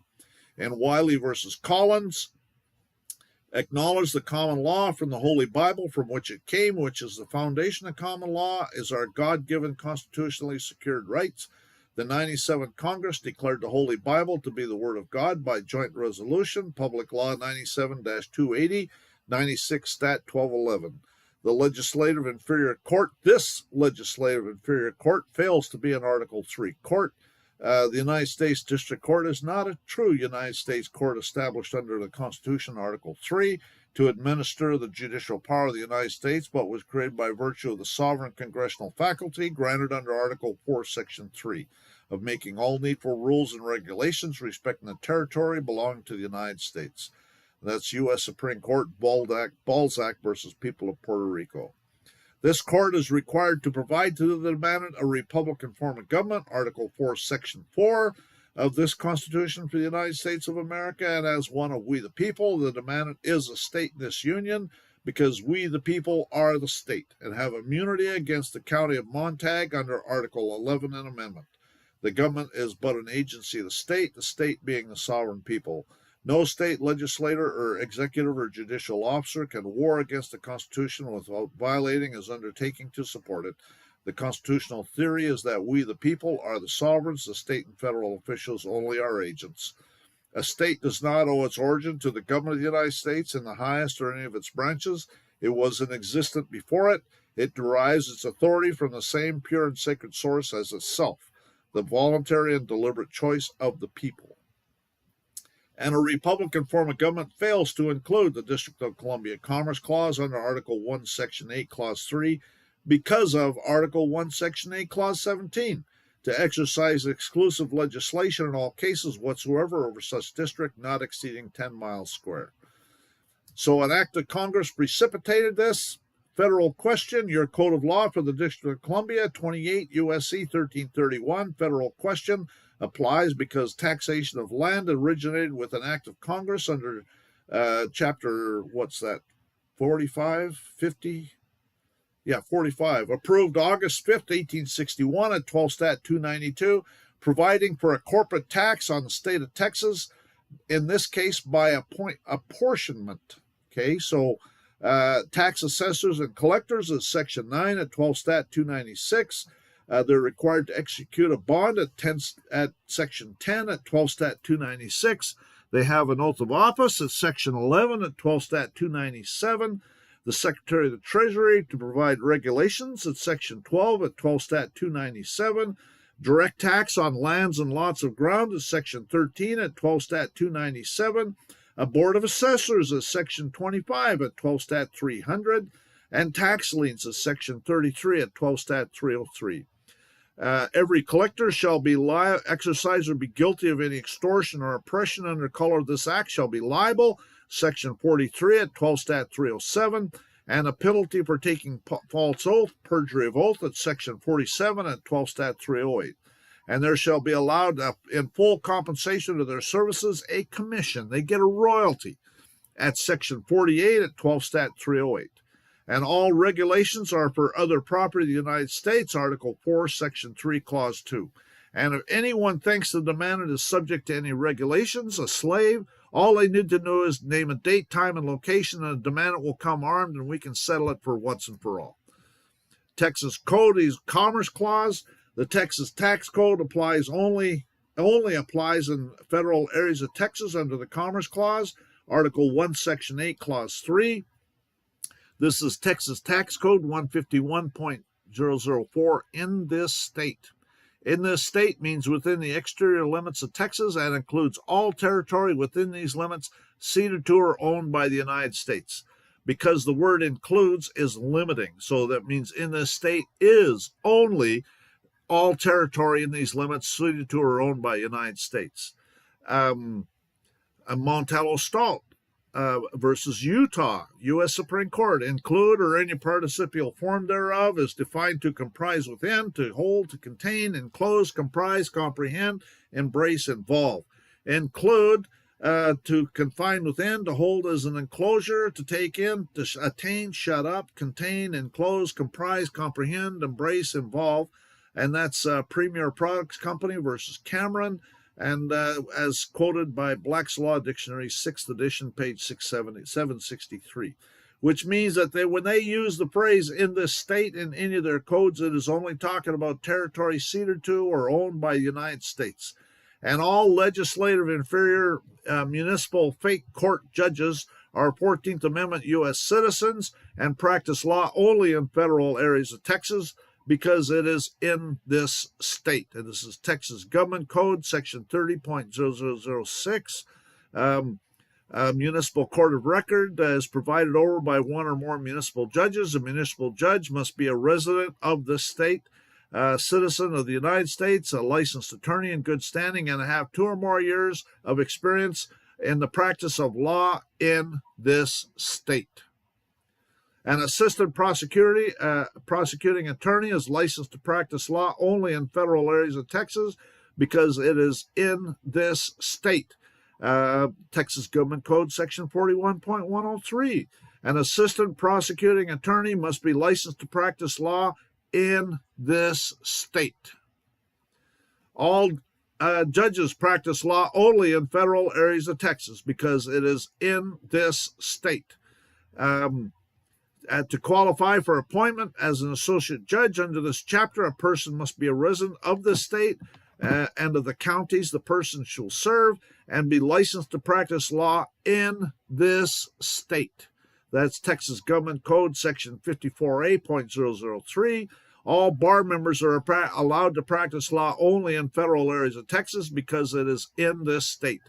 The Board of Law Examiners, acting under instructions of the Supreme Court provided by this chapter, shall determine the eligibility of candidates for examination for a license to practice law in this state. Texas Government Code, Section 82.004. All juries are only for federal areas of Texas because it is in this state. The Office of Court Administration of Texas Judicial System shall develop and maintain a model for the uniform written jury summons in this state. Texas Government Code Section 61.0131, form of written jury summons. All law enforcement agencies are only in federal areas of Texas because it is in this state. And in this article, law enforcement agency means the agency of a state. Each law enforcement agency in this state. Texas Code of Criminal Procedure, Article 2.132, Law Enforcement Policy on Racial Profiling. All arrest warrants are effective only in federal areas of Texas because it is in this state. A warrant of arrest issued by any county or district clerk or by any magistrate except mayors in a incorporated city or town shall extend to any part of the state, and any peace officer for whom such warrant is directed or into whose hands the same has been transferred shall be authorized to execute the same in any county in this state. The Texas Code of Criminal Procedure, Article 15.06. All search warrants are issued only in federal area of Texas because it is in this state. A search warrant is a written order issued by a magistrate directed to a peace officer commanding him to do whatever. No search warrant shall issue for any purpose in this state. And that's Texas Code of Criminal Procedure, Article 18.01, search warrant, emphasis added. The Texas codes are effective only in federal areas of Texas because it is in this state, except as otherwise provided in this Article 54.02, all laws relating to criminal procedure in this state. Texas Code of Criminal Procedure, Article 54.02, repealing clause. All government agencies and political subdivisions are only in federal areas of Texas because it is in this state. To improve services to youth, department may cooperate and contract with the federal government and government agencies in this state. And that's Texas Human Resources Code, Section 201.004, intergovernmental cooperation. Texas Civil and Practice Code is only for federal areas of Texas because it is in this state. The rule of decision in this state. And that's Texas Civil and Practice Code, Section 5.001, Rule of Decision. The demandant heard that there's no federal enclaves in Texas. The exclusive jurisdiction for the United States having forts and dockyards ceded to them or derived from the express assent of the state by whom the cessions are made. It could be derived in no other manner. So there's no federal enclaves, but so the federal government could still own land in Texas, but that's it. That's the only place where any of this stuff applies is in federal territory in Texas, federal-owned land. The state has authority over anything that exists by its own authority, is introduced by its permission. That's McCullough versus Maryland. We already read that. And the demandant has not created by Paxton's bar members, nor Paxton, nor the state of Texas, nor the United States. And in fact, the opposite is true. The individual, unlike the corporation, cannot be taxed for the mere privilege of existing. The corporation is an artificial entity which owes its exercise and charter powers to the state, but the individual's rights to live and own property are natural rights for the enjoyment of which an excise cannot be imposed. After Congress passed the act that precipitated all of this, August 5th, 1861, at 12 Stat 292, the Texas legislature passed an act defining what money and property is subject to taxation or exemption, and the mode of listing the same. This is the act that was passed by Congress. Section 1, be it enacted by the legislature of the state of Texas that all real and personal property in this state, notice the in this state, the property of corporations now existing or may hereafter created, and the property of all banks, banking companies now existing or may hereafter be created, and of all bankers. And that's it. There's nothing else there. Which is for corporate-owned property. And in Section 4, the term person, whenever used in this act or any other act regulating the assessment and collection of taxes, shall be construed to include firm, company, and corporation, which means it's only firm, company, or corporation. Which means, yeah, and I put that down here. Further evidencing their intent to assault the demandant with their minor estate, when Heger authorized, the chief appraiser may require rendition that's not mandated by the tax code as found in instructions of the Form 50-141 near the top of the first page, a true copy of which is attached here too in the appendix at page 46 to 47, all of which is incorporated herein by reference in its entirety, which means Heger authorized the theft of the demandant's land and evidencing Paxton and Heger's intents to be principals under 18 U.S.C. Section 2 and accessory under 18 U.S.C. Section 3 to the theft of the demandant's land, which also evidences the involvement of the executive branch in this matter and the perjury of oath by the bought and paid for fake Judge Patricia Coleman Byers when she's working for the legislative branch in violation of Texas Constitution, Article 2, Section 1. And the powers of government in the state of Texas shall be divided into 3 distinct departments, each of which shall be confided to a separate body of magistracy, to wit, those which are legislative to one, those which are executive to another, and those which are judicial to another. And no person or collection of persons being in one of these departments shall exercise any power properly attached to either of the others, except in the instances herein expressly permitted. With Byers' Star Chamber and further evidence of the Bill of Pains and Penalties status of Byers' fake judgment that is a legislative act against a landowner.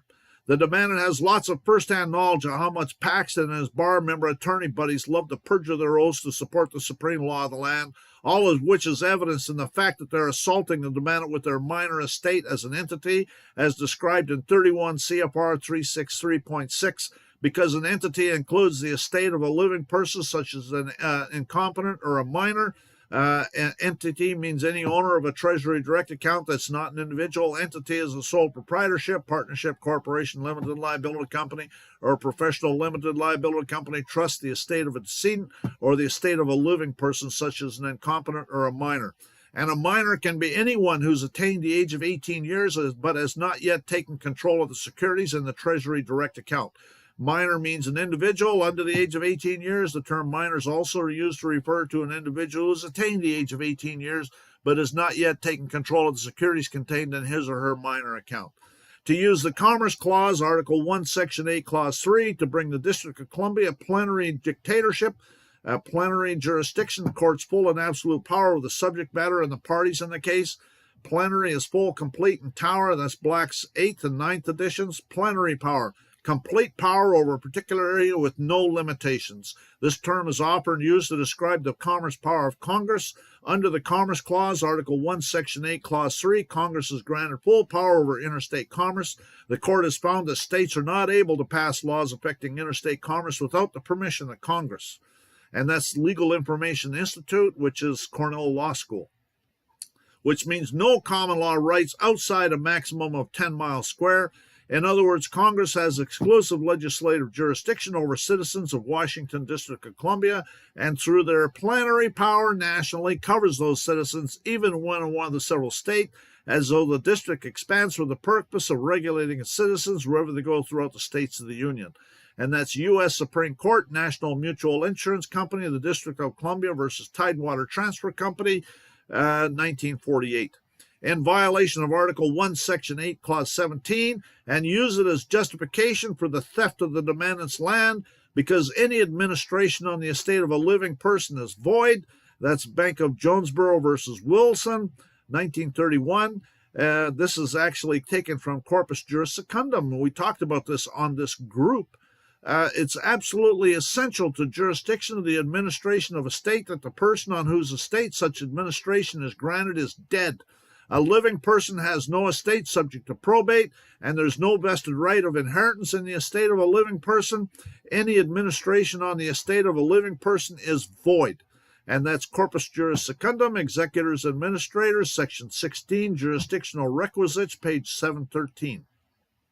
And it's deliberate, calculated, and malicious by these County of Montague corporate thieves and their bar member handlers. On the other hand, it's been considered that the invalidity of the administration does not relate back, but it's invalid only from the time when the presumption of death is rebutted. And that's Corpus Juris Secundum, Executive Administrators, Section 16, Jurisdictional Requisites, page 714. That's the next page.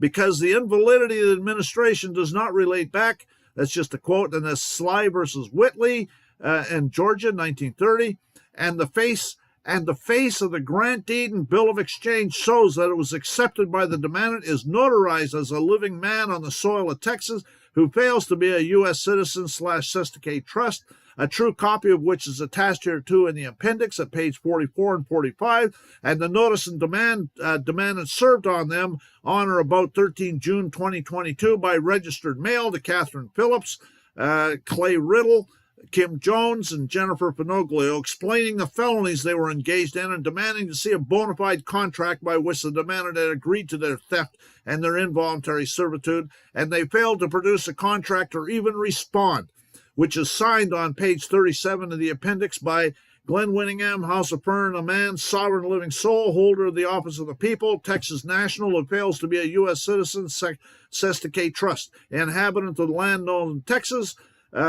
with full responsibility for my actions under God's law as found in the Holy Bible, and no other.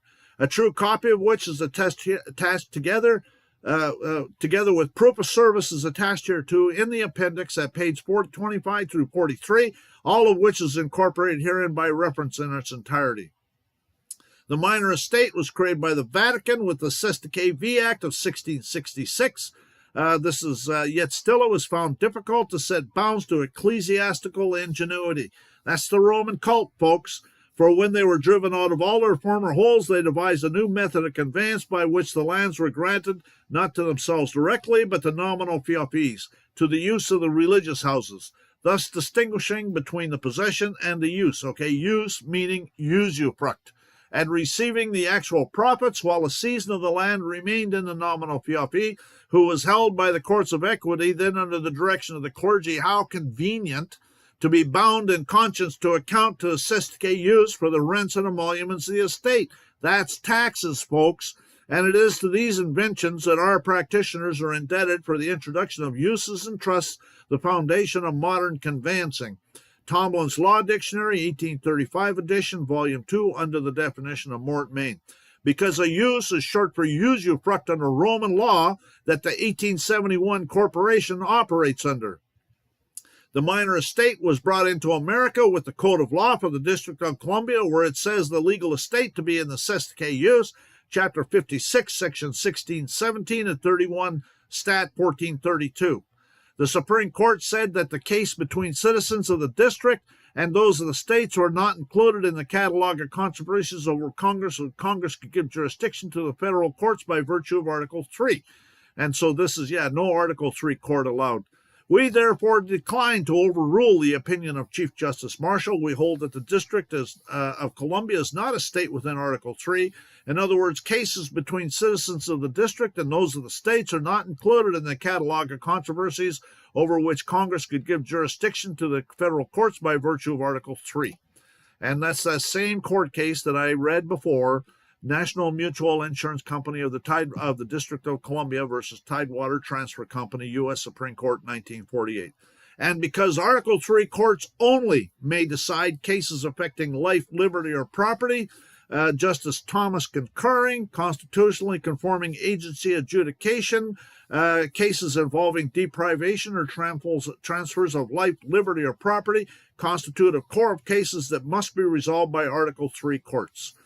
Which has been previously affirmed in numerous cases by the legislative inferior courts, where controversies of such a character as to require the exercise of judicial power defined by Article 3, jurisdiction thereof can be conferred only on courts established in virtue of that article, and Congress is without power to vest that judicial power in any other judicial tribunal, or, of course, in an executive officer, administrative, or executive board, since they are incapable of receiving it. U.S. Supreme Court, Williams versus United States, 1933. Each of these wrongdoers in this case are required to know they are operating under color of law. Color means an appearance, a semblance, or a simulacrum as distinguished from that which is real, a prima facie or apparent right, hence a deceptive appearance, a plausible assumed exterior, concealing a lack of reality, a disguise, or a pretext. A colorable means that which is in appearance only, but not in reality what it purports to be, hence counterfeit, feigned, having the appearance of truth. Color of law means the appearance or semblance without the substance of legal right, misuse of power possessed by virtue of state law, and made possible only because wrongdoer is clothed with authority of state as action taken under color of law. They were given an opportunity to provide a bona fide contract in the Catherine Phillips Notice and Demand, a true copy of which is attached together, which, together with proof of service, is attached here too in the appendix at pages 25 through 43, all of which is incorporated here by reference in its entirety, and they failed to do so. And when they acted outside the law in support of their targeted justice.com agenda, in support of their joint terrorism task force, because the demandants a targeted individual and a sovereign citizen, they surrendered any immunity they may have had. Ignorance of the law does not excuse misconduct in anyone, least of all a sworn officer of the law. Therefore, they're acting in their private capacity and principals and accomplices to the theft of the demandant's land, and are personally liable in their private capacity and are nothing less than government gangsters, as described in Kash Patel's very informative hour-long movie entitled Government Gangsters, found on BitChute. Constitutional and natural law premises, natural right to property. Under natural law, property is an unalienable right of the people. Inherent in that right is the understanding that property ownership should not automatically carry burdens such as taxation unless an explicit governmental authority granted by the sovereign people, the demandant, imposes such an obligation to which they may presumptively consent. Articles 9 and 10, an amendment, reserve powers. Article 9 and 10, an amendment to the United States Constitution, reserves to the states or the people all powers not expressly delegated to the federal government. Since no federal statute imposes an ad valorem tax on private property, the federal government has not asserted any direct tax burden on property. There was a tax by apportionment, which means the tax is on the state and they have to go and collect it. The federal silence implies that in accordance with natural order, property is not inherently taxed by the federal government. Default rule in Texas property tax law is codified by the Texas Maritime Code, is built on the principle that all real and tangible personal property is presumed taxable until an express exemption applies. The Texas Tax Code, Section 11.01, states all real and tangible personal property that this state has jurisdiction to tax is taxable unless exempt by law. This statutory language establishes that property is presumed taxable unless a specific exemption is provided. Federal exemption, critically, the Texas Tax Code, Section 11.12, provides property exemption from ad valorem taxation by federal law is exempt from taxation. Although this language does not say all property is exempt, it establishes that if federal law exempts a property from ad valorem taxation, then that exemption must also be recognized at the state level. Since there is no federal imposition of ad valorem taxes on private property, and by natural law the inherent right of property ownership is not to be burdened, the statutory framework supports the notion that unless the state positively defines a class of taxable property, the default reserve status of the people's property is one of exemption from federal ad valorem taxation. Interpretation of exempt in this context, taken together with Section 1101 and 1112 of the Texas Tax Code, construct a system in which universal property, every parcel of property, is first recognized as property. Positive classification as taxable. The state then, through explicit statutory criteria, identifies which property is taxable. Complementary exemption. Consequently, property that does not meet this positive criteria, in particular property that by federal law is exempt or by the federal government's silence on imposing such a tax, retains a status as inherently exempt. In other words, Section 11.12 signals that the natural unburdened status of property is held by the people should be recognized as federal law does not legislate taxation.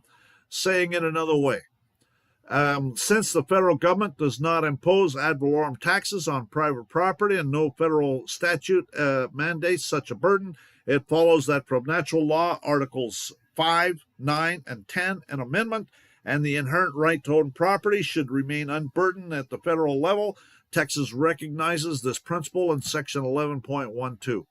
Section by stating property exempt from ad valorem taxation by federal law is exempt from taxation, provides explicit statutory authority for the idea that if federal government does not impose an ad valorem tax on private property, then that property is by construction also exempt from any and all taxation at the state level.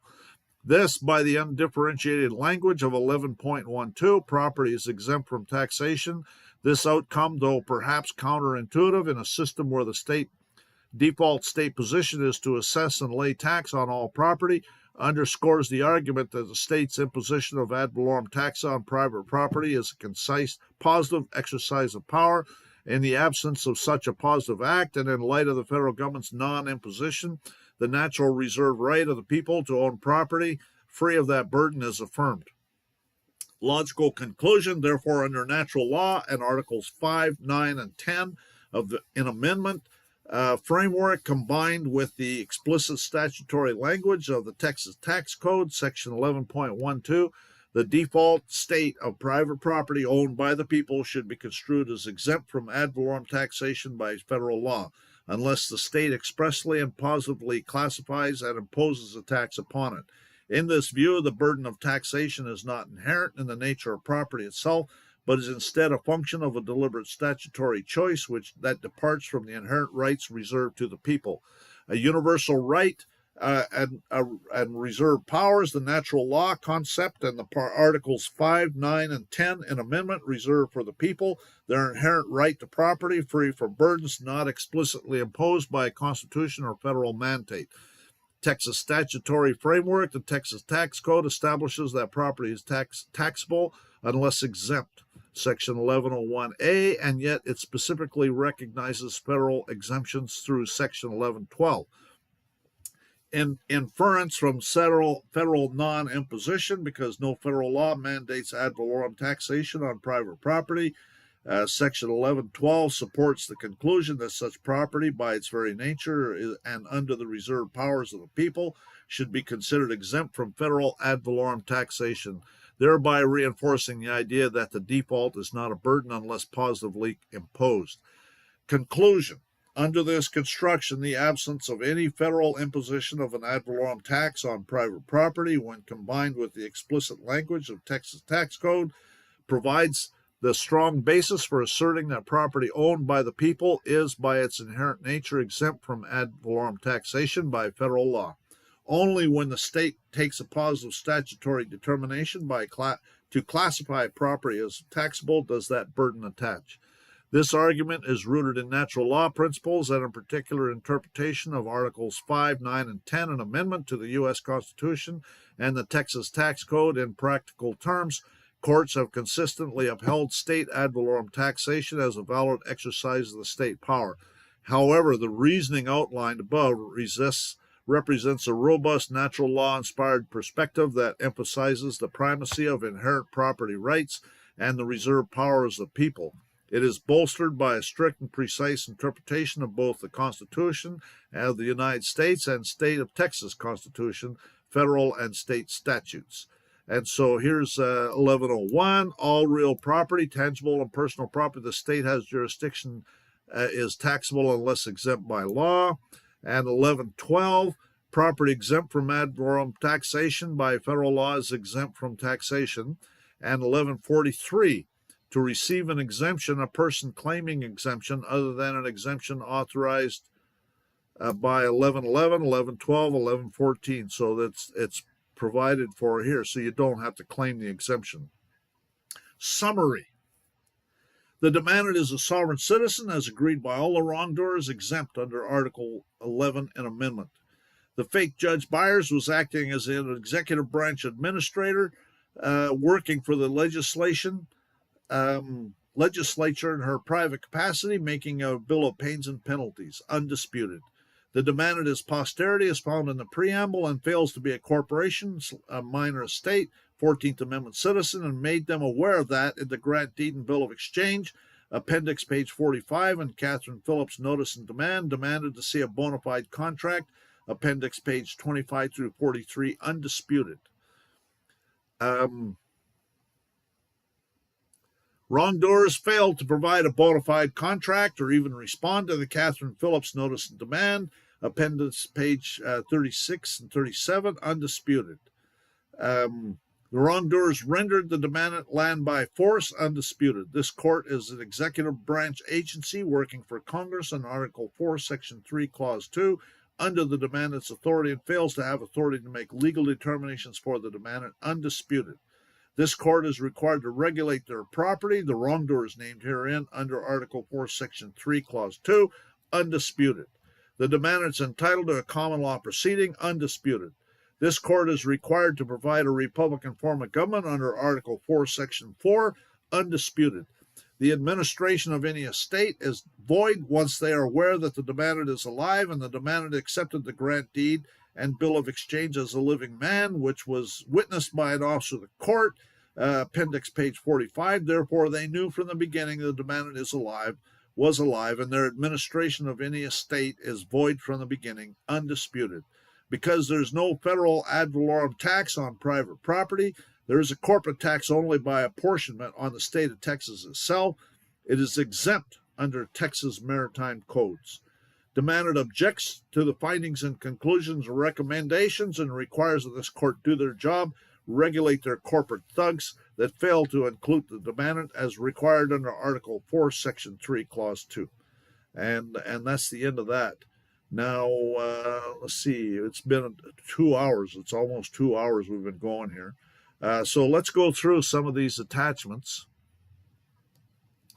So this is the affidavit of citizenship. I'm just going to skip right through this.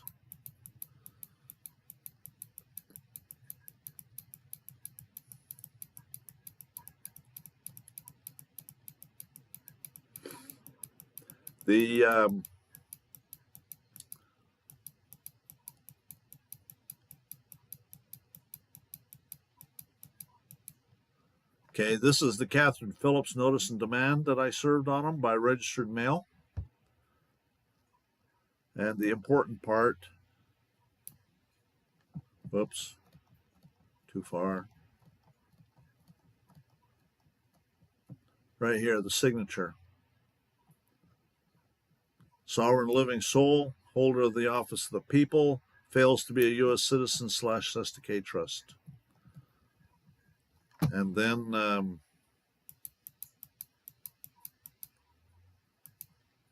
and look at this.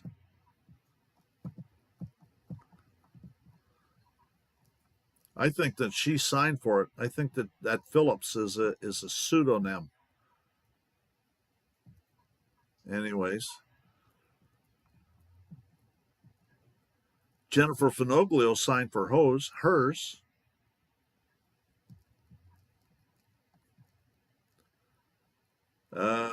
Looks like the attorney's assistant signed for his. Kim Jones signed for hers. This is the deed. So right here, a living man on the soil of Texas, and it's notarized. There's an officer of the court that witnessed it. That's going to be hard to defeat. This is their Texas rendition form.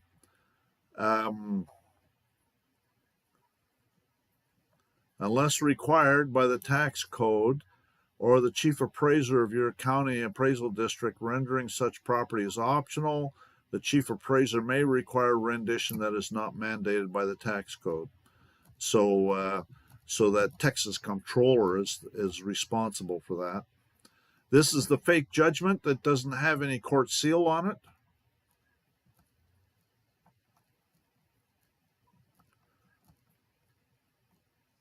No court seal.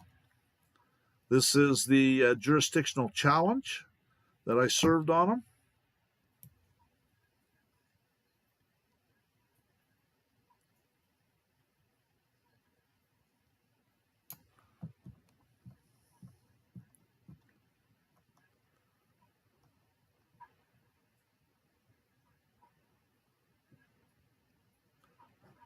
Sovereign living soul. Certificate of service, 1471 to the liar and 1488 to the district court. So here's 1471. She got it. And 1488 was returned. And notice Post Office Box 167. This is their website. It says Post Office Box 167. So they just refused it. And then this is Robin Wood's fake letter that doesn't have a corporate seal on it. It's not signed by anybody, saying that there's a notice of court order. And this is the liar that they got hired to represent me. And this is where they ordered with, again, another fake order because there's no court seal on it. And then this is the order for the judge to sign. So anyways, that's about it. We might as well, it's been 2 hours, so we might as well wrap it up. Does anybody have anything else they want to talk about here? Well, just you've proved their manufacturing of facts in that fact statement, right? You're calling it something else, but it's your facts going back to them that they cannot rebut, right? Right. Yeah, well, they were doing that. They were saying this is undisputed, and so and I was saying, I was answering back, everything's disputed. They're a bunch of liars. And so anyways, yeah, I was telling them they're all liars. That's not a lie. That's not a lie. But So you yeah, actually had 25 justices step down in one day? no. They sent me, they dismissed my 25 judicial complaints in one day.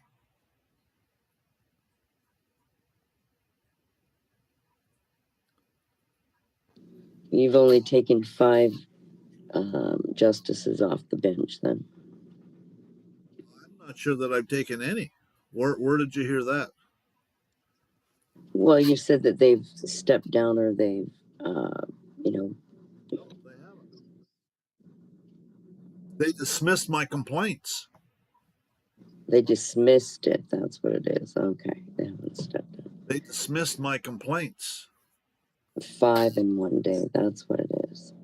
Well, that's kind No, of 25. They dismissed 25 in one day. That's Guinness Book of Records worthy, in my view. Yeah, I think what I did is I sent that to Donald Trump, and they went and changed every member on the State Commission on Judicial Conduct. But I don't think anything changed.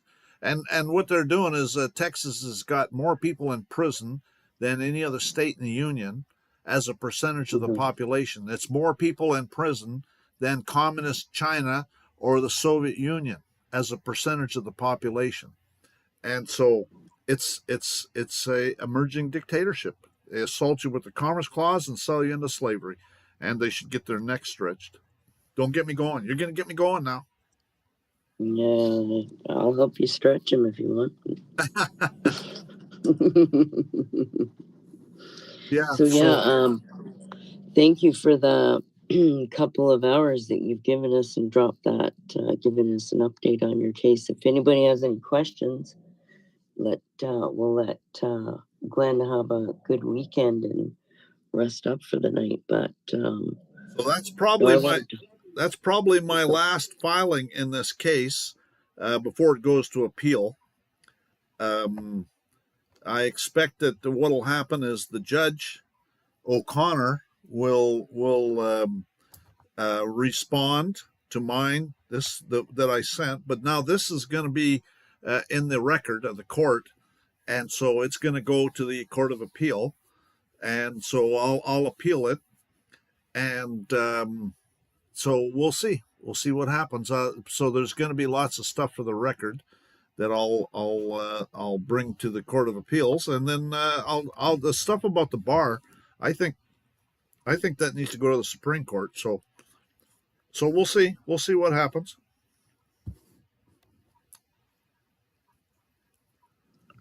Well, you've pinned them, that's for sure. They're pinned. Well, they're pretty slippery, let me tell you.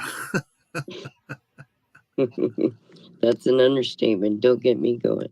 Yeah. So does anybody have any questions for Glenn before he takes off for his weekend?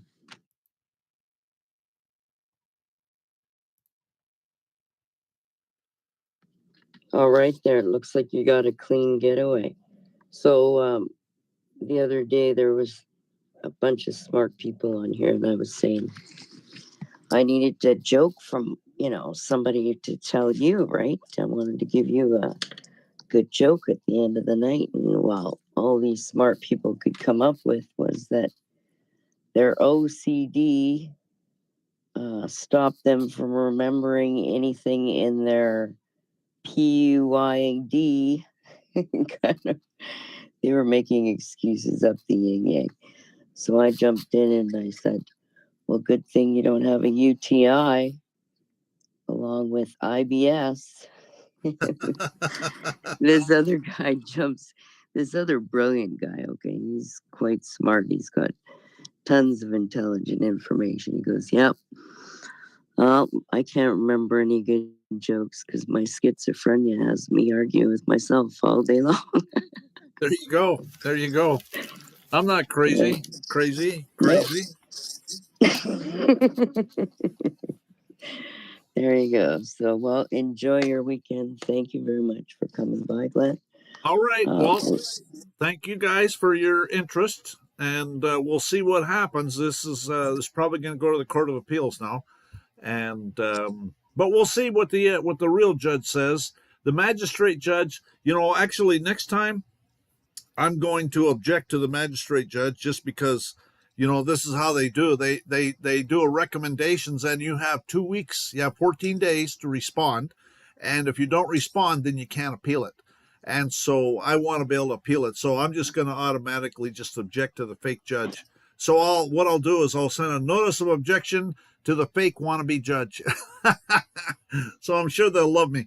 Yeah. But I find that the more in their face you get, the more they respect it. Quite frankly. And so like last week we went through those nasty grams I sent to O'Connor, and O'Connor is the judge in this case, and so I'm curious to see what he says. Now that I filed this, it'll be interesting to see. Well, that magistrate judge might do an amended findings and conclusions too, because I brought up some new issues in this one that weren't there before. That last stuff was actually sent to me by a friend of mine, and I think he used artificial intelligence to get that. And so that last stuff about natural law and the Fifth, Ninth, and 10th Amendment, and so you never know. I figured I'd throw it in there and see if it makes a difference. Yeah, a lot of people have used that in their final statements or their fact sheet. That's what they call it here. But no, it's they don't like controversy, especially when it's about them. They want to make it about you, right? So no, I think you got them by the tail and the short and curlies and all those nice things that we don't like to talk about. Yeah, so we'll see. It's a crapshoot at the Yep. best of times. But thanks for watching, everybody, and we'll see you next week. Same time, same place, same channel. Thanks, Glenn. All Take right. care now. Take care. See ya. Bye now. I'll send you the recording. Okay, perfect.